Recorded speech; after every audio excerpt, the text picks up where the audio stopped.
This story begins with a leak. Before Anthropic announced anything officially, Fortune magazine reported in late March 2026 that Anthropic had accidentally left internal documents publicly accessible, just open on the internet.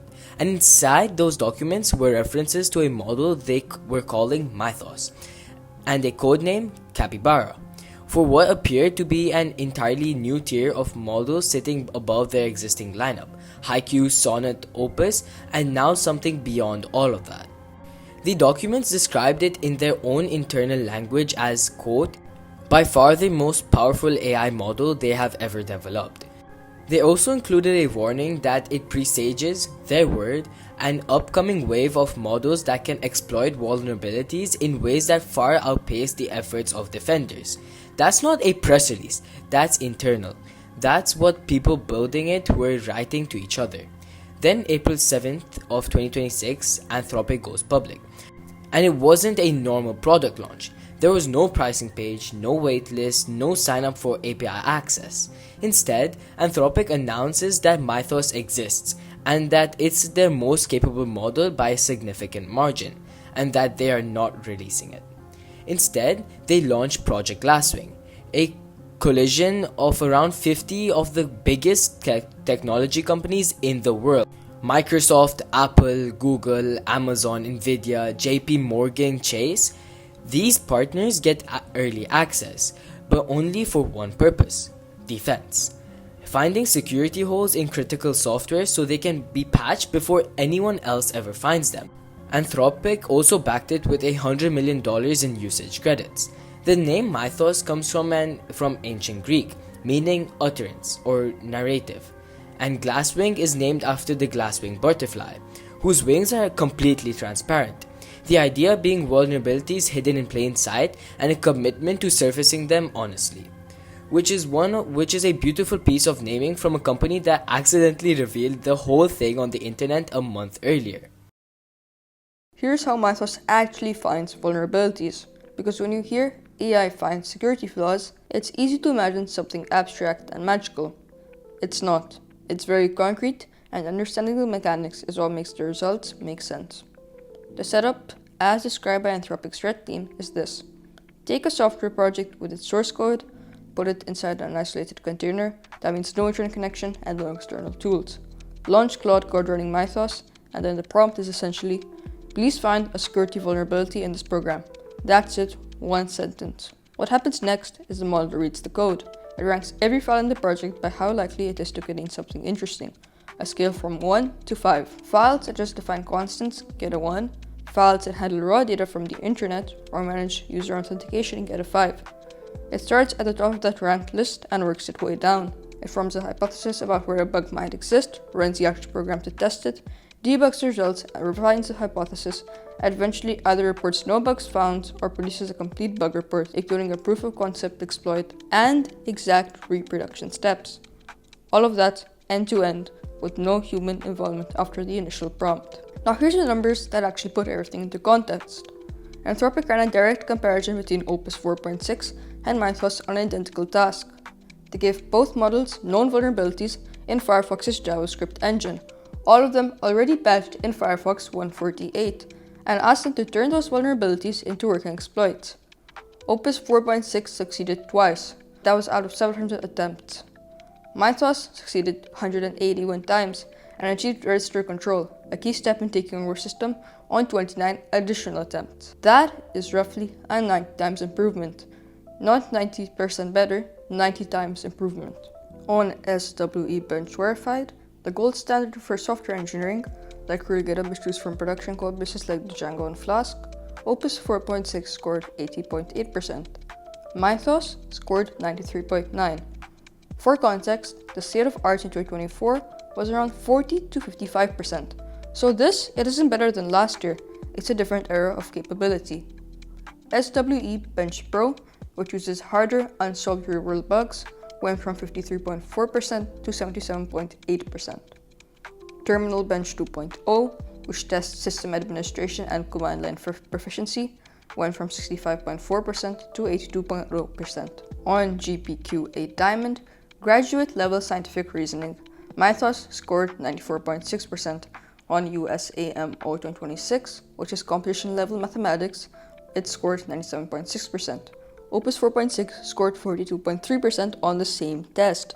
That is a 55% gap in math. And then on SciBench, dedicated cybersecurity benchmark, Mythos scored 100% on the first attempt. It didn't just beat the benchmark, it saturated, making it useless as a measuring tool going forward, which is why Anthropic has now switched to testing on real zero-day vulnerabilities instead. On Bench Alum's independent leaderboard, which tracks 115 models, Mythos currently sits at number 1 overall. Number 1 in coding, number 1 in agentic task and computer use, number 1 in multilingual performance, etc. You can't use Mythos yet, but you can use the biggest models from Google, OpenAI, and Anthropic. But using all those models get quite messy. Image generation on Gemini, thinking on Claude, and going to Perplexity for some deep research. Mono solves that. All your best AI models in one place. Picks the best one for a task, saving your time and helping you do tasks just better. Check it out. There's a link in the description, and if you sign up through it, 100% of your subscription for the first month goes to charity. Not to us, but to charity. So it's better for you and it does something good at the same time. Links below, check it out, or go to www.mono.chat/techtalk. Those are just the numbers. Now the reality check, because this is where the story gets more honest. Almost all of this data comes from Anthropic. That doesn't mean it's been fabricated, but it does mean most of it still hasn't been independently replicated yet. Over 99% of vulnerabilities Mythos found are still undisclosed because the affected software hasn't been patched yet. So the public is being asked to take Anthropic's word for the most dramatic claims without being able to verify them. Security researcher Bruce Schneier noted that a firm called ISIL was able to replicate some of the same vulnerability findings using older, cheaper, and publicly available models. His point is an important one. Finding a vulnerability for the purpose of fixing it is meaningfully easier than finding it and weaponizing it. The defender's advantage, the gap between AI can spot this bug and AI can exploit this bug at scale against real targets, is still real, for now. The UK AI Security Institute, which is independent of Anthropic, ran their own evaluation. They found that Mythos was the first wallet to complete a 32-step enterprise attack simulation end-to-end in 3 out of 10 attempts, averaging 22 out of 32 steps even when it didn't fully complete the chain. But their test environment was intentionally simplified. No active human defenders, some real-world protections missing. Completed a 32-step simulation does not equal it can breach any enterprise network in the world. There's also a nuance in Anthropic's own safety data that often gets lost in their coverage. On Shade Arena, a test for whether a model can hide its actions from observers, success rates went from essentially 0 on previous models to 3.8% on Mythos. That's a real increase, but it's still low in absolute terms. And on certain social manipulation tasks, Opus 4.6 actually outperforms Mythos. So the picture isn't Mythos is strictly more dangerous in every dimension. It's more accurate to say it's dramatically more capable on autonomous technical tasks, but still limited on social manipulation.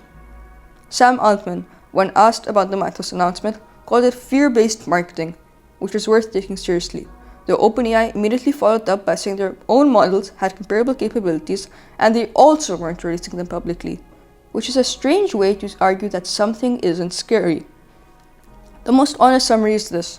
Mythos is the first publicly documented model that appears capable of carrying a meaningful portion of end-to-end cyber workflow on real targets, largely without human involvement. That specific jump from near-zero autonomous exploit development to 181 successes on the same task is enough to demand a real defensive response. Whether it can hack anything is a much larger claim that the evidence just doesn't support right now. But for the people who manage infrastructure that everything else runs on, that number that matters isn't the benchmark score. It's that 90 times. So, given all of that, what did Anthropic actually do about all of this? The framing they use is this. A capability like this is coming whether they release it or not. Other labs are building similar things. General improvements in reasoning and code will keep producing models with these properties. So the question isn't whether this capability exists in the world, it's whether defenders get access to it before attackers do. Anthropic decided to try to tip that balance. Project Glasswing is this mechanism. Mechanically, here's how it works. A curated set of partner organizations get access to Mythos Preview through the Claude API, and also through Amazon Bedrock, Google Cloud, Vertex AI, and Microsoft Foundry. Pricing is $25 per million input tokens and $125 per million output tokens. But Anthropic put up $100 million in usage credits, so most partners are using it at essentially no cost. The launch partners include Amazon Web Services, Apple, Broadcom, Cisco, CrowdStrike, Google, JP Morgan Chase, the Linux Foundation, Microsoft, Nvidia, Palo Alto Networks, plus over 40 additional organizations that build or maintain critical software infrastructure. The use cases are specific: finding vulnerabilities in their own codebases, testing compliant software where you don't even have access to the source code, securing endpoints, and running penetration tests against their own critical systems. The results shared publicly so far are significant. AWS is applying it directly to critical codebases in their security operations. Microsoft tested it against their open source benchmark CTI Realm and reported substantial improvements over previous models. Cisco said that in their assessment, quote, AI capabilities have crossed a threshold that fundamentally changes the urgency required to protect critical infrastructure. That's not a marketing quote. That's a security team telling you what they actually found. Alongside the program, Anthropic committed to publishing a full public update within 90 days covering what was discovered and which vulnerability fixes have been disclosed. They also pledged $4 million in direct donations to open source security organizations, and there's a transparency commitment built into the partner structure. Organizations are expected to share learnings with each other where possible, so that the defensive knowledge compounds across collision rather than staying siloed. The longer game Anthropic is playing here is also worth understanding. They've been explicit that they want to eventually make Mythos class capability broadly available. Not this specific model necessarily, but the capability level. The plan is to use Opus 4.7, the publicly available model, with its more manageable risk profile, as a proving ground to develop and validate the safety guardrails first. Real-world deployment, real-world feedback. Learn what works, then apply those guardrails upwards to Mythos class models. It's a sensible ladder. If the pace holds, because Anthropic's own framing contains its own urgency, it will not be long before such capabilities proliferate, potentially beyond actors who are committed to deploying them safely. The fallout for economies, public safety, and national security, they say, could be severe. The 90-day window isn't a fix everything. It's a get defenders a meaningful head start. Whether that head start is enough is genuinely unknown. Nobody can answer that yet. But what hasn't happened before in the history of this industry is a major AI lab looking at their own model and deciding it was too powerful to release. Not shelving it, not pretending it doesn't exist, but building a structure around it. Bringing in the biggest defenders in the world and trying to use it for something before someone else uses it against you. Frontier AI access is steered, and this is where the Mythos situation becomes bigger than just another model. The problem isn't only that Mythos is powerful, the problem is who gets access to that power, who actually uses Mythos. Right now, Frontier AI access is not evenly distributed. The biggest technology companies, cybersecurity firms, banks, and government-linked institutions get brought into the room first. They get briefed first, get access first, and get time to prepare. Everyone else is outside that perimeter. This matters because Mythos is not just another chatbot. It's a model that can find vulnerabilities, reason through complex systems, and expose weaknesses that normal tools miss. If only a small group of organizations can actually use it, then only that group can prepare at the same level for the threat. This creates a new kind of cybersecurity inequality, which no company should do. Not inequality in money, but inequality in visibility. Some organizations can see the risk earlier, while others, they can't. Some can test their systems using Frontier AI, while others have to wait for reports, updates, or public disclosures. And in cybersecurity, waiting equals danger. The whole game is about time. Who finds a weakness first, who patches it first, and who understands the attack path first. With Mythos, organizations inside the active circle get a head start. Organizations outside it are already behind before the incident even begins. The issue becomes even worse when you look at who gets prioritized. It's large enterprises, critical providers, and government agencies. To be fair, this makes sense from one angle. If a model like Mythos finds a vulnerability in a major browser or an operating system, that affects millions of people. But a mid-sized bank still relies on browsers, operating systems, open source library, and cloud services. Local government still depends on public databases, citizen portals, internal systems, and emergency infrastructure. The attack surface is shared, but the access to the defense is not. The risk spreads everywhere, but the preparation tools only go to a few places first. For everyone outside that access circle, the strategy becomes trust vendors, wait for patches, and hope the issue is disclosed responsibly before attackers move faster. They cannot fully test the systems themselves. They cannot fully verify it in-house, and often cannot know whether their own setup is vulnerable until someone else tells them. By then, the clock may already be running. This creates three major consequences, the first one being slower vulnerability discovery. Organizations without Mythos level tools still rely on older scanners, processors, and overloaded security systems. These tools can still be useful, but they only find what they were designed to detect. When a security team says, "We scanned everything," that will often mean, "We scanned everything our tools know how to detect." But Mythos showed that bugs can sit inside critical software for years, sometimes decades, without being found by traditional methods. So the question becomes, how many organizations are secure because they're actually protected, and how many only appear secure because their tools cannot see the problem? The second problem is weaker incident preparation. If large companies know earlier that a wave of vulnerabilities is coming, they can prepare patch teams, response plans, and emergency procedures. Smaller organizations usually do not have that luxury. They may have one small IT team managing everything. They may not have a full security operations center like the big ones.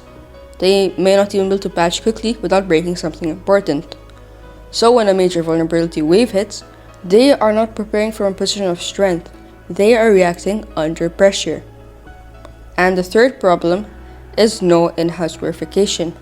If you cannot run the most advanced tools in your own environment, you cannot fully answer the question, are we actually exposed?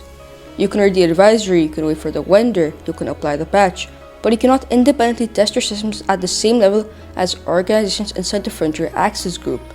That creates a blind spot, and in cybersecurity, blind spots are where attackers operate. So Mythos doesn't just accelerate vulnerability discovery, it exposes how many unprepared organizations are for vulnerability discovery at AI speed. And the final part of this chapter is that the attack surface is evenly distributed, but the defensive tools aren't.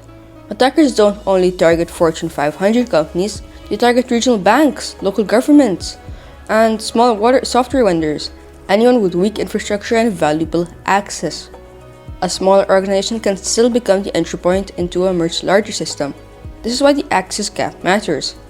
A regional bank may not have the resources of JP Morgan Chase, but it still handles sensitive financial data. A hospital might not be able to patch every connected device immediately, but those devices are still operating inside life-critical environments. Critical infrastructure there is even harder. In normal software, patching can be disruptive but possible. However, in operational technology and medical environments, patching itself can create risk. Taking systems offline may disrupt real-world operations, updating old equipment may break compatibility, and some systems are so old that vendors no longer support them. So the organizations most exposed are often the least able to respond quickly. The big players get the warning, and smaller players get the blast radius. And this is why Mythos is not just a story about AI capability, it's a story about cybersecurity access. Once AI can find vulnerabilities faster than humans can patch them, defense becomes a race. And if only a small group gets the best tools, everyone else is forced to compete at a disadvantage. So the real danger isn't that Mythos can find bugs. The danger is that Mythos points towards a future where vulnerability discovery becomes faster, more automated, and more powerful, while the ability to defend remains concentrated in the hands of few. Smaller operators and companies are left exposed.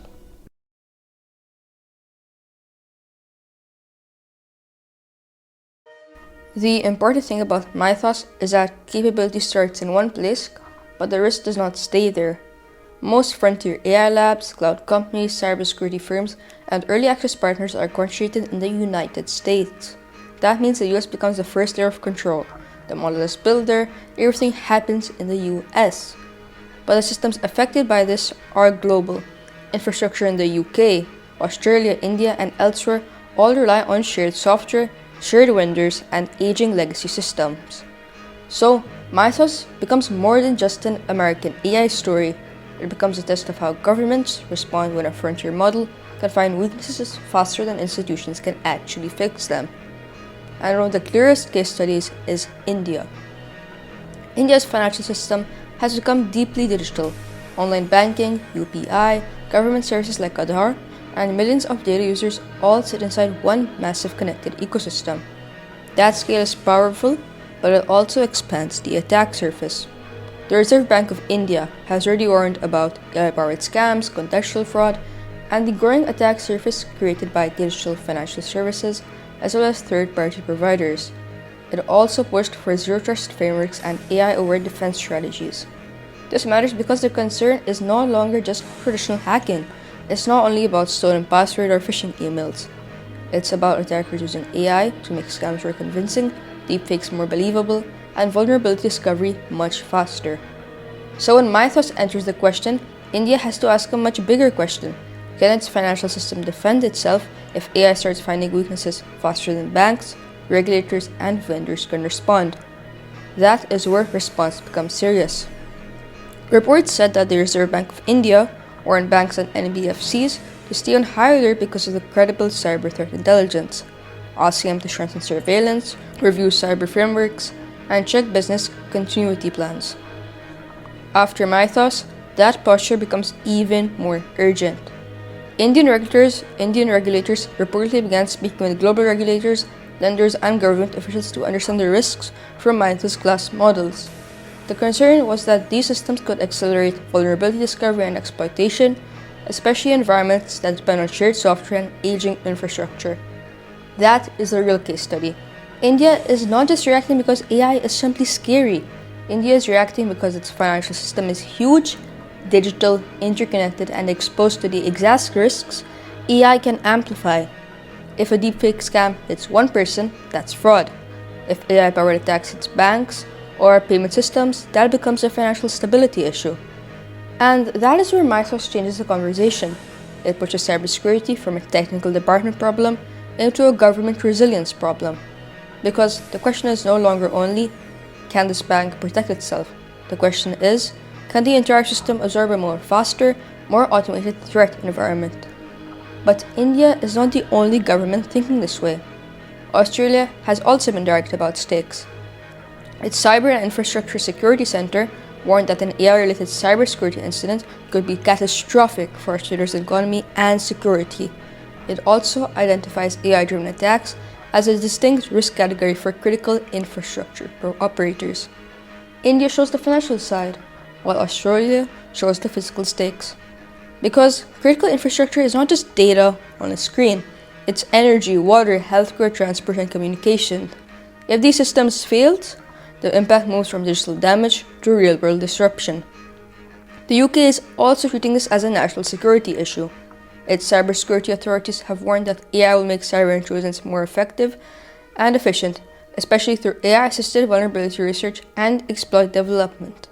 The UK's concern is focused heavily on critical national infrastructure and the way AI expands the attack surface. In the EU, this is becoming a regulation and compliance issue as well. Frameworks like NIS2 Directive already require critical sectors to take cybersecurity risk management more seriously. But Mythos adds pressure because attackers are no longer only targeting endpoints, they are targeting the AI supply chain itself, models, agents, and integrations. So the pattern is not that every country faces the exact same risk. The pattern is that Mythos exposes each region's weakest dependency. In the US, the issue is control over frontier AI access. In India, it is the scale of digital finance. In Australia, it's critical infrastructure. In the UK, it's national security. And in the EU, it's supply chain resilience as well as systemic regulation. And that is why Mythos matters globally, not just in the US. Not because one model is instantly gonna break every system, but because it shows governments something uncomfortable. Their digital infrastructure is more connected than their defenses are coordinated. And when AI accelerates cyber capability, that gap becomes impossible to ignore.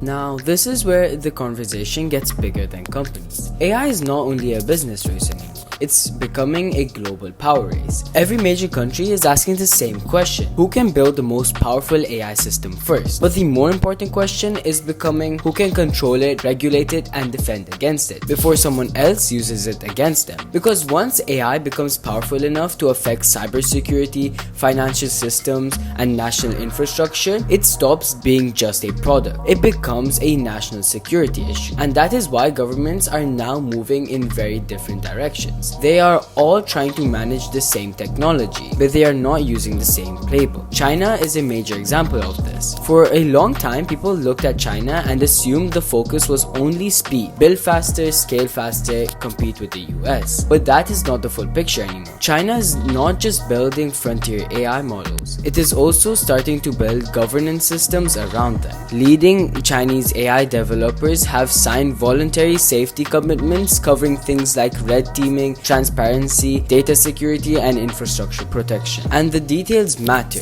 Red teaming means testing AI systems before they are released. You basically try to break the model, abuse the model, and find dangerous weaknesses before the real attackers do. That could mean testing whether a model can help with cyber attacks, whether it can generate dangerous instructions, whether it leaks sensitive information, or whether it can be manipulated. So China is not only asking how do we build powerful AI, it is also asking how do we stop powerful AI from becoming a threat to our own systems. That tells us something important. China already understands that frontier AI models is not just a technology race. It is a risk management race. Russia is harder to read because it is less transparent, but the direction is still pretty clear. Russia's AI strategy is closely tied to the sovereign technology, cybersecurity, and national security. In simple terms, Russia wants more control over its digital infrastructure and less dependency on Western technology platforms. It has also been involved in cooperations with countries like India around AI, cybersecurity, and data protection. But unlike the EU or even China, Russia does not give the same level of public detail about safety commitments or governance structures. So with Russia, we cannot say everything with full certainty, but we can say this: AI is being treated as part of state power, and that is what makes the AI arms race dangerous. Not every country is playing the same game publicly. Some countries are building safety frameworks, some are building legal systems, some are building sovereign infrastructure, and some may be developing offensive capabilities behind closed doors. That creates a global environment where AI is being governed, but also competed over at the same time. Now, compare that to the European Union. The EU has taken probably the most legal focused approach. Instead of relying mainly on voluntary commitments, the EU created the EU AI Act, which is the most developed binding AI framework so far. It classifies AI systems based on risk. Some systems are considered low risk, some are considered high risk, and some are considered unacceptable and they are basically banned. The penalties are also very serious. For the most severe violations, companies can be fined up to 35 million euros or 7% of global annual turnover, whichever is higher. That is not symbolic. That is a real financial threat. So the EU represents the strongest version of hard regulation. It is trying to create accountability before AI becomes too deeply embedded into society. The strength of this approach is that it gives clear rules, but the challenge is speed. AI moves extremely fast and legal systems move slowly. The United States is taking a different path. The US still does not have a single federal AI law like the EU AI Act. Instead, instead its approach is more fragmented. At the federal level, it is moving through standards, safety evaluations, and procurement rules. But because there's no one big national law, individual states are starting to fill the gap. States like California, Texas, and others have been moving toward their own rules around AI, especially when it comes to deepfakes, automated decisions, and discrimination. So the US is not doing nothing, but it is more scattered. Instead of one clean framework, the US has a mix of federal standards, company commitments, agency rules, and state-level laws. For companies, that creates uncertainty. So when you zoom out, you can see 4 different models. China is building AI governance through national risk management. Russia is connecting AI to sovereignty and security. The EU is building strict legal regulation. And the US is relying on standards and state-level rules. They are all responding to the same threat, but from completely different political systems and priorities. But here's the real problem. There is still no global treaty banning offensive AI capabilities. There is no serious multilateral agreement that says countries cannot use AI for cyber attacks, automated hacking, or disinformation campaigns. And that matters because most governance today is not actually stopping the arms race. It is managing the risks around it. Countries are creating audits, standards, and evaluations, but they are not fully agreeing to stop the development of dangerous capabilities. So the world is trying to regulate AI at the same time that countries are racing to gain an advantage from it. That creates the core tension of this entire section. AI governance is moving forward, but the AI arms race is moving faster. And the question is no longer just, can we build powerful AI? The real question is, can we govern it before competition pushes countries to use it in ways they can? So when you put all of that together, the access gap, the global risk, the governance race, the arms race with no finish line, Mythos sits at the center of all of it. And this cyber warfare is where everything converges. Because what Mythos actually demonstrated is not that AI can find bugs. It demonstrated that the most demanding parts of an attack, finding weaknesses, building the approach, testing it, adapting when something fails, can now happen faster than any human team can keep up with. A flaw sitting undetected for 27 years. Another for 17, both found in weeks without being pointed in the right direction. That is the new baseline. And the question every security team in the world now has to sit with is, how many flaws like that are still sitting in their systems, waiting for something fast enough to find them? The answer for most organizations is that they don't know. And that uncertainty is itself the problem. As covered earlier, the majority of organizations outside of the Glasswing circle cannot test at this level. They are relying on older tools, smaller teams, and public disclosures that may come too late. The access gap is not just an inequality issue. In a faster threat environment, it is a security issue. Organizations that cannot see their own weaknesses clearly are not just behind, they are exposed without knowing it. The deception side compounds this further. Getting into a system rarely requires breaking through a wall. It usually requires getting one person to open a door. With models at this level able to write messages that feel completely personal and contextually accurate, and fake audio and video that is generally difficult to distinguish from real, that part of an attack becomes easier and more scalable than it ever has been. More convincing, aimed at more targets, run by more people. And critically, it can be aimed at anyone, not just technical staff. Finance teams, executives, people who have never thought about cybersecurity in their lives are all potential entry points. State actors already understood this before Mythos existed. But Mythos raises the ceiling on what is possible. It does so at the moment when there is still no binding international agreement on how AI can be used in conflict. As covered in the governance section, the arms race is moving faster than the frameworks meant to contain it. That gap is where the real danger lives. Not in one model, not in one attack, but in a sustained environment where offensive capability keeps improving and the rules of engagement have not caught up. And that is really what the story is about. Not one model, not one company's decision, not one breach through a contractor on the day of the announcement. It is about the fact that cyber conflict just got fundamentally faster, and the gap between people best equipped to handle that and everyone else just got wider. Mythos did not create that gap, it just made it impossible to ignore.